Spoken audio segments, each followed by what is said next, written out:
Assalamu alaikum students. I hope you all are fine. I'm your math teacher. Today we will discuss next topic. So let's open page number 167. On page number 167, when several angles have the same vertex, numerals may be used to denote the angles. हम क्या सबसे पहले हमने discuss किया था कि हम letters को यूज़ करते हैं। तो हम क्या करेंगे कि हम एंगल्स को अब नंबर से भी रिप्रेजेंट कर सकते हैं अगर हमारे पास एक से ज़्यादा एंगल हो। ठीक है, यहाँ देखिए टू लाइंस हैं, line A B and line C D intersect कर रही हैं एट पॉइंट ओ। ठीक है, और अब हमारे पास कौन कौन से एंगल बन रहे हैं यहाँ पे हमने देखे एक से ज़्यादा एंगल बन जाएंगे यहाँ पे। In the given figure angle O A O C vertex को हमने दरमियान में रखा है जहाँ पे वो स्टार्टिंग पॉइंट है। जैसे हम अगर इस शेप को यहाँ से यहाँ तक कवर कर लें तो देखिए हमारे पास क्या आ रहा है, AOC, और इन दोनों के दरमियान में क्या बन गया, एक एंगल नंबर 1। सेकंड हम देखते हैं COB। कैसे, अब इसको यहाँ से अगर हम टर्न करके ऐसे रखते हैं, ठीक है, तो ये देखिए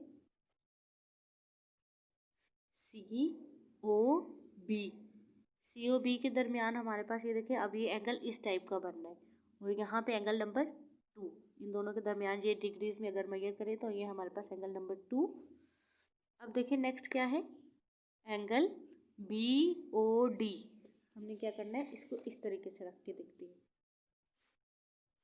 ये देखिए हमारे पास एंगल क्या है, BOD, और इन दोनों आर्क के दरमियान हमारे पास कौन सा एंगल बन गया, 3। और इसी तरह अब हम अगर लास्ट को देखें तो हमारे पास क्या हो जाएगा, DOA कह दें या AOD कहें, इसके दरमियान में जो हमारा एंगल बनेगा इन दो रेस में वो होगा हमारा एंगल नंबर 4।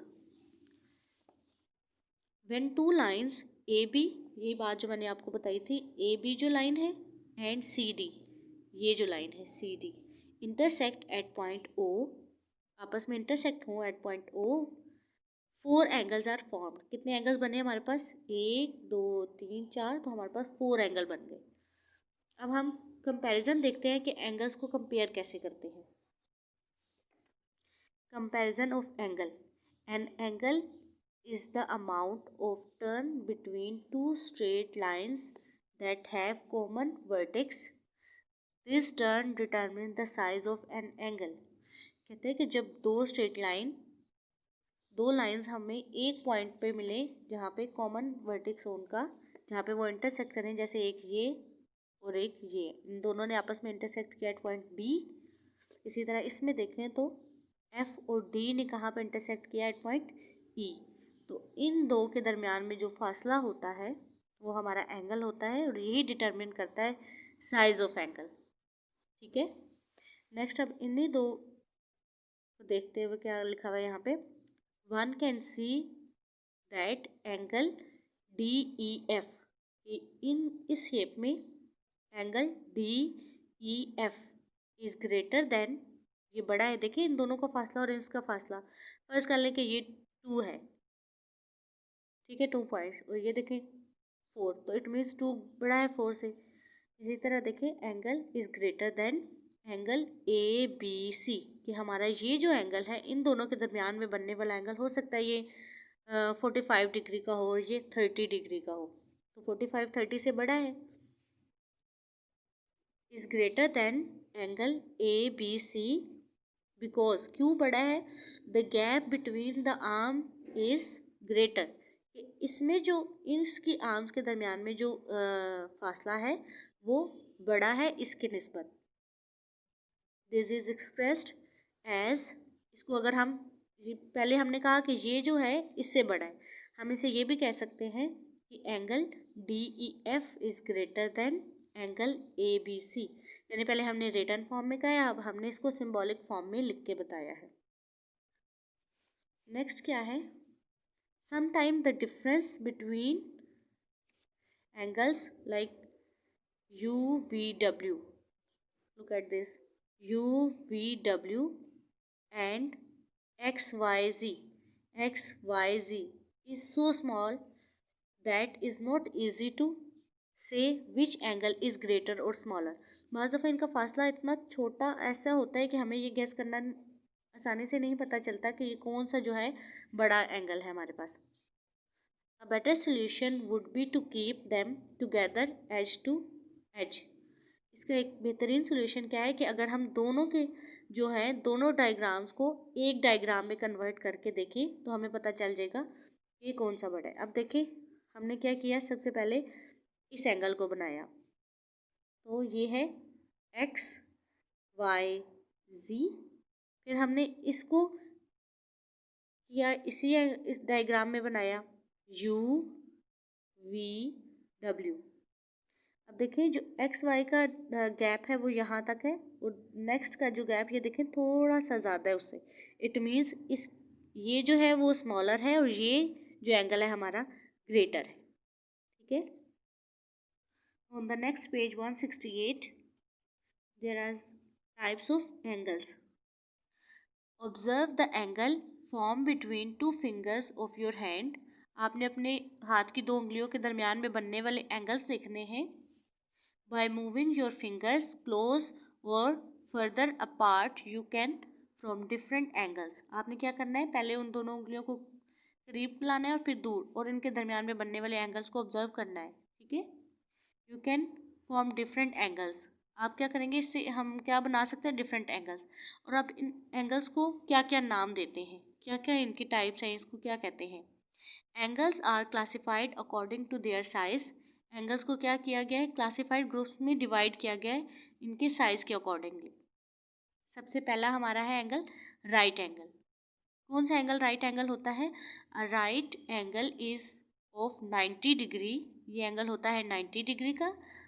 और इसकी शेप कैसी होती है, देखिए इसमें कैसे होता है, the arm of a right angle are perpendicular to each other. कि इसकी जो ये जो आर्म्स हैं वो एक दूसरे के परपेंडिकुलर है. वो कैसे हैं, ये देखिए एक हमारे पास है ओ ए, इस पे परपेंडिकुलर हमने प्रीवियस लेक्चर में पढ़ा हुआ है. और जो ऊपर वाली साइड से ऐसे हो एक स्ट्रेट लाइन के ऊपर एक अगर ऐसे लाइन लगा देते हैं तो ये क्या होता है, परपेंडिकुलर. तो ये देखें ओ ए पे परपेंडिकुलर क्या है, ओ बी. और अगर हम इसे इस साइज में टर्न कर लें तो ये देखें ओ बी पे हमारे पास क्या परपेंडिकुलर है, ओ ए. ठीक है. तो यही है हमारे पास राइट एंगल के, इसमें आर्म जो होती हैं एक दूसरे के परपेंडिकुलर होती है. नेक्स्ट क्या है, acute angle. An acute angle is less than 90 degree. 90 degree से छोटे सारे जो एंगल्स होते हैं हम उन्हें क्या कहते हैं, एक्यूट एंगल. तो चाहे 30 डिग्री का हो, 45 डिग्री का हो. आपको मैं इस डी से समझाती हूँ. ये देखिए ये डी शेप हमारे पास होता है ज्योमेट्री बॉक्स में. ये जो हमने पहले एंगल पढ़ा था ओ ए और ओ बी, तो 90 डिग्री के जो भी एंगल होता है वो स्ट्रेट परपेंडिकुलर उसे हम कहते हैं राइट एंगल. तो ये जो एंगल है ये देखें ये स्ट्रेट लाइन, तो इसे हम क्या कहते हैं, 90 डिग्री का जो एंगल होता है हम उसे कहते हैं राइट एंगल.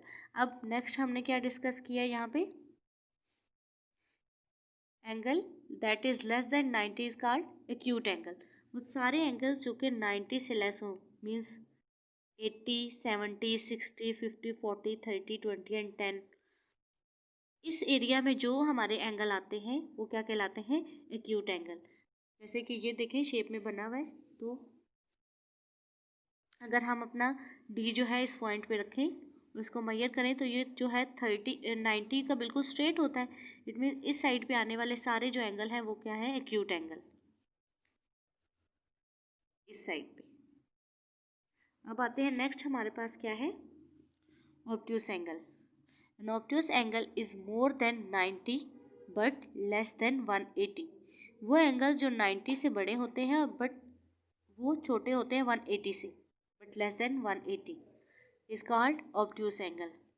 ये देखिए यानी वो एंगल जो 90 से बड़े हों लेकिन 180 से हमारे पास लेस हों, छोटे हों यानी.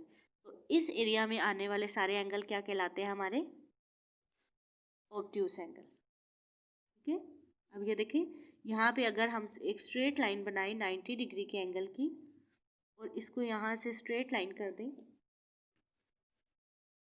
अगर हम यहाँ पे एक लाइन मार्क करें स्ट्रेट और यहाँ पे लिखे 180 और यहाँ पे एक लाइन मार्क करें और वो लिख दें, सॉरी ये स्ट्रेट नहीं, थोड़ी सी बन गई, एक हाथ में कैमरा है मेरे, 90 डिग्री।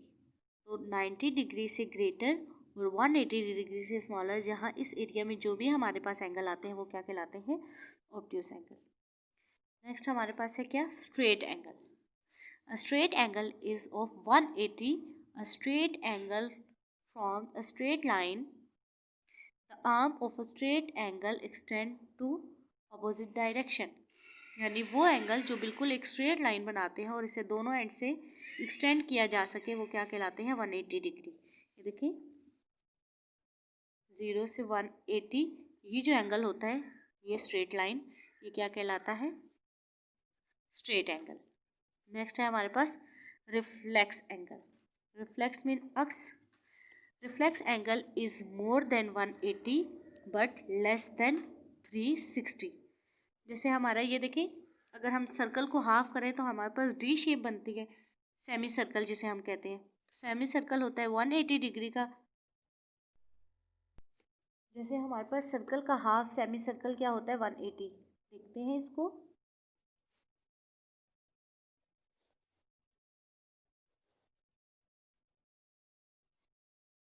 0 to 180, यहाँ लिख लेते हैं 180 डिग्री।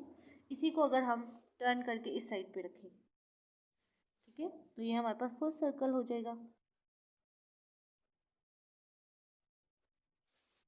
तो ये हमारे पास पूरा सर्कल बन जाता है जो कि होता है 360, मीन्स के 180 इस साइड के और 180 इस साइड के। ठीक है, तो हमने बात की थी अभी कि वो तमाम एंगल इसको दरमियान से ज्वाइन करते हैं। मिड में हमारे पास क्या होता है, ये यहाँ पे हमारे पास 90 डिग्री का एंगल होता है जो कि परपेंडिकुलर होता है। अब वो तमाम एंगल जो 0 से 90 के इस साइड पे होते हैं वो क्या कहलाते हैं, हम उसे कहते हैं एक्यूट एंगल।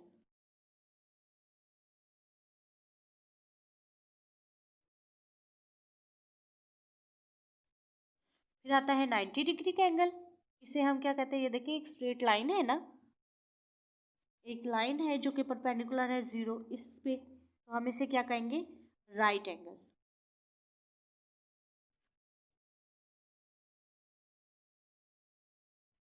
फिर उसके बाद वो एंगल जो कि 90 से ग्रेटर हो और 180 से लेस हो। ठीक है, इट मीन्स कि वो सारे एंगल जो कि इस एरिया में आते हैं हम उन्हें क्या कहते हैं, obtuse angle.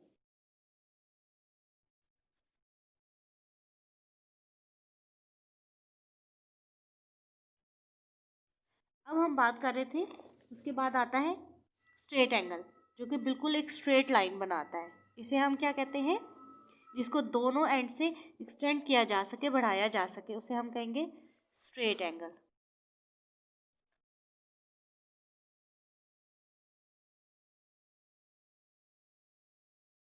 Straight angle. Next आता है रिफ्लेक्स एंगल। वो एंगल जो कि 180 से ग्रेटर बट 360 से हमारे पास लेस हो। ठीक है, तो वो सारे एंगल जो कि हमारे इस एरिया में आते हैं हम उन्हें क्या कहते हैं, रिफ्लेक्स एंगल। मीन्स के ओरिजिनल एंगल ये हैं, उनका रिफ्लेक्स यानी उसके बैक साइड पे अगेन बनने वाले रिफ्लेक्स एंगल। ठीक है,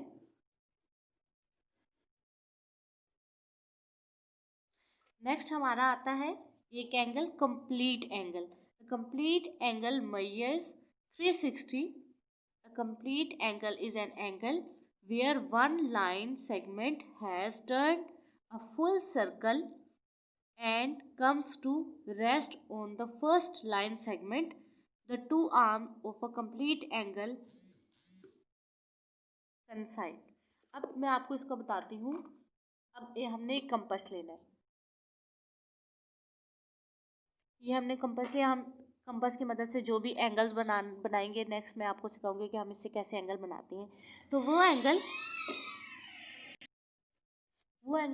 जो हम बनाना यहाँ से स्टार्ट करते हैं, इसको घुमाते हुए जब वापस हम यहाँ पे आएंगे और वही एंगल जो यहाँ से घूम के दोबारा इसी लाइन पे आए, उसको हम क्या कहते हैं, कंप्लीट एंगल। ठीक है, तो यही जो एंगल्स की डेफिनेशन है, उन पेज नंबर 168 आपने अपनी नोटबुक पे लिखनी है। जो एंगल्स की टाइप्स है ना, right angle, acute angle, obtuse angle, straight, reflex and complete angle, तो इन्हें आज आपने अपनी नोटबुक पे मेंशन करके याद भी करना है।